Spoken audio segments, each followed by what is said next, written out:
मजलिस इत्तेहादुल मुस्लिमीन काम की बुनियाद पर अवाम के वोट हासिल करते आई है। आज जरूर पूरे मुल्क में मजलिस की एक अलग पहचान है। लोग हैदराबाद को ओवैसी का शहर बोलते हैं, लेकिन आपकी अपनी इस जमात को आगे बढ़ाया, उसे मजबूत किया यहाँ की अवाम ने अपनी मोहब्बत से, अपने दुआओं से, भरोसे से और अपने वोट से। मुखालिफीन मजलिस बहुत बोलते हैं, सवाल करते हैं कि आखिर मजलिस का मैनिफेस्टो क्या है, बताओ। मजलिस को मैनिफेस्टो की क्या जरूरत है? मजलिस अवाम के साथ थी, है और हमेशा रहेगी। क्या आप लोगों ने नहीं देखा जब कोविड था तो अपनी जानों पे खेलकर मजलिस के लीडर्स अवाम के साथ थे, लोगों तक ऑक्सीजन सिलेंडर्स पहुंचाए, लोगों को इलाज के लिए मदद की। जब लॉकडाउन था तो मजलिस ने कई जरूरतमंद लोगों की मदद की। अकबर साहब की निगरानी में हजारों लोगों को राशन किट तकसीम किए गए, लॉरियां भर के सामान निकलता था। जब हमारे शहर में सैलाब आया तो मजलिस के लीडर्स घर में बैठे हुए नहीं थे। हम सब ने देखा, सदर मजलिस खुद, अकबर साहब खुद लोगों के बीच में थे, उनको हौसला दिलाते हुए, उनकी हिम्मत अफजाई करते हुए। और उस वक्त हुकूमत की जानिब से लोगों तक हमारी इमदाद भी पहुंचाए गए। उस वक्त मजलिस की जानिब से जिनके दुकानें डूब गई थी, उनके दुकानों में नए सामान डलवाए गए। जिनके ऑटो डूब गए थे, उनको नए ऑटो दिलाए गए। कपड़े, बिस्तर, बर्तन, राशन, हर तरीके से लोगों की मदद की गई। और मजलिस इत्तेहादुल मुस्लिमीन ने यहाँ डेवलपमेंट का भी काम किया, रेनोवेशन का भी काम किया, रोड वाइडनिंग का भी काम किया। यहाँ खुद पूरे हल्के में भी ओवैसी स्कूल ऑफ एक्सेलेंस खोला गया। और अकबर साहब के रिकमेंडेशन पर हुकूमत ने SRT कॉलोनी में कम्युनिटी हेल्थ सेंटर खोलने की मंजूरी की। आज मजलिस इत्तेहादुल मुस्लिमीन के रिप्रेजेंटेशन पर हुकूमत की जानिब से माइनॉरिटीज के लिए कई नए वेलफेयर स्कीम्स निकाले गए। आज शहर हैदराबाद में मजलिस ने इल्म को रोशन किया।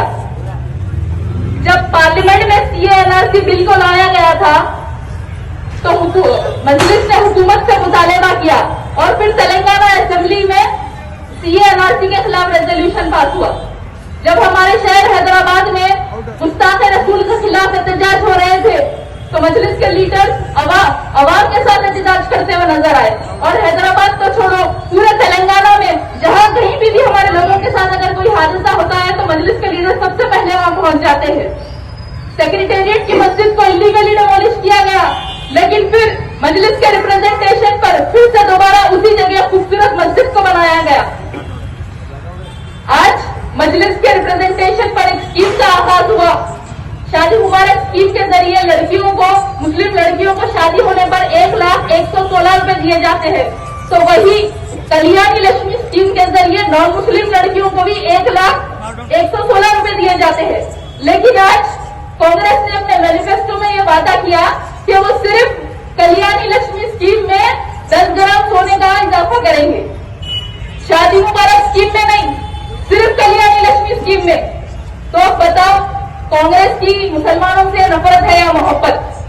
और जो 4% रिजर्वेशन आंध्र प्रदेश की हुकूमत ने मुसलमानों को दिया था, तब मजलिस यूपीए के साथ अलायंस में थी, तो वो रिजर्वेशन भी जो है मजलिस के रिप्रेजेंटेशन पर मिला।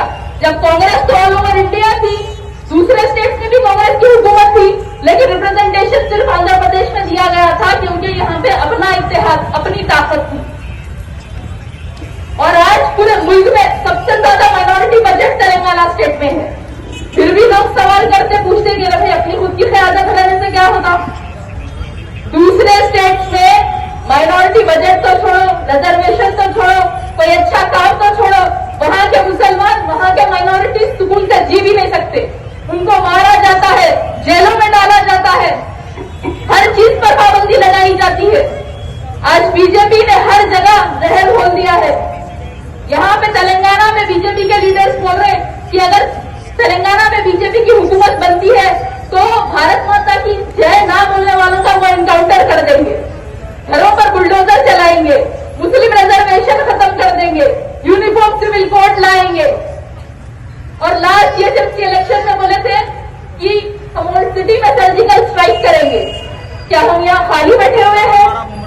हम भूल भी है, तलवार भी है, हमें खौफ नहीं है, यजीदों का हम मुसैली मिजाज रखते हैं। और जो अंदरूनी दुश्मन होते हैं वो और भी ज्यादा खतरनाक होते हैं।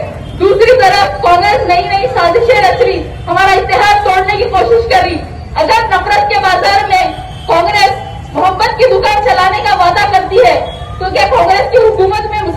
जेल में नहीं डाला गया? क्या कांग्रेस की हुकूमत में फसादात नहीं हुए? क्या कांग्रेस की हुकूमत में मुसलमानों का कत्लेआम नहीं हुआ? क्या कांग्रेस की हुकूमत में बाबरी मस्जिद के ताले नहीं खोले गए? क्या कांग्रेस की हुकूमत में बाबरी मस्जिद की शहादत नहीं हुई? क्या यूएपीए कानून में कांग्रेस का कोई हाथ नहीं? क्या एनपीआर को कांग्रेस ने नहीं इंट्रोड्यूस किया था? क्या यूनिफॉर्म सिविल कोड को कांग्रेस ने नहीं इंट्रोड्यूस किया था?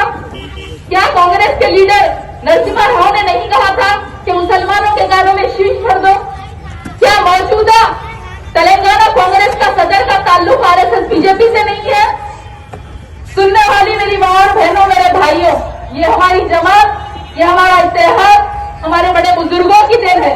अगर आज से 65 साल पहले फखरे मिल्लत अब्दुल वाहिद ओवैसी ने मजलिस इत्तेहादुल मुस्लिमीन का आगाज नहीं किया होता, अगर हमारे बड़े बुजुर्गों ने सही फैसला नहीं लिया होता, अगर हमारे बड़े बुजुर्गों ने सुल्तान सलाउद्दीन ओवैसी को मजलिस का पहला एमएलए नहीं बनाया था, तो आज हम यहाँ शान शौकत से नहीं रहते, आज हमारे शहर में अमन नहीं रहता।